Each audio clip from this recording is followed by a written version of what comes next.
السلام عليكم ورحمة الله وبركاته. لما نقيات يوتيوب من سلامي عاشكم حكو سابسين يعني سؤال شلا بدان كجوابنا virtual machine kayga internet iguma xirno marka sida internet ugu xiraa itusiyo dhahay marka aan ku tuso sida internet ugu xir lahayn.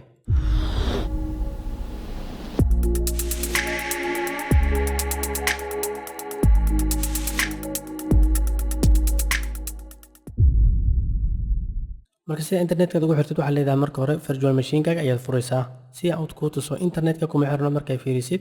wax connection internet ma lahan kadib hoos ka soo dhiganina kan kadib waxaa sameynaysaa in aad tagtid internetka computerka hostiga right click ayaad ku leedahay kadib waxaad ka leedahay network ayaad ka doonaysaa marka network ka ku dhufatid kadibna wax ku soo baxay sidaan kadibna waxaa leedahay inaad ku dhufatid change adapter ayaad furaysaa kadib marka ku dhuftid waxaa leedahay kan ugu koreeyo online kaaga ethernetka ayaa right click ku leedahay kadibna waxaa leedahay properties ayaad tagaysaa si internetkaaga connectionkiisa u share garaysid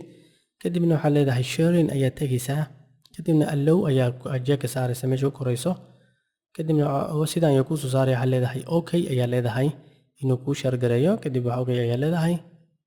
kadibna waxaa leedahay okay ayaa mar labaad leedahay si aad u ogolaatid inuu sharing kuu sameeyo kadib markaa sharing ka samaysid hadda waxaa ku guuleysatay inaad virtual machine kaaga internetkan ku shaqeynayo computerkaaga internet ku shaqeynayo wada qaybisay sharingka u isticmaashay kadibna waxaan ku laabanayna virtual machine keena waxaan leenahay internetka hadda mujeedo weli ma furno laakiin markaan browser ku dhufano internetka shaqada si toos ayuu u bilaabayaa marka internetkan ku dhufano internet explorer google ayaa si toos noogu furmo ujeedaa internetkana si toos ayuu u shaqeynayaa marka insha Allah biina kaliin waa intaas oo kaliya google haddaad ku dhufatid si toos ayuu ugu furmaa internetkaaga لأنه حتى مركا استعمالي سيد virtual machine أو باهن تاي إن إنترنت كحرتيد ساس وكلا كمبيوتر كستبا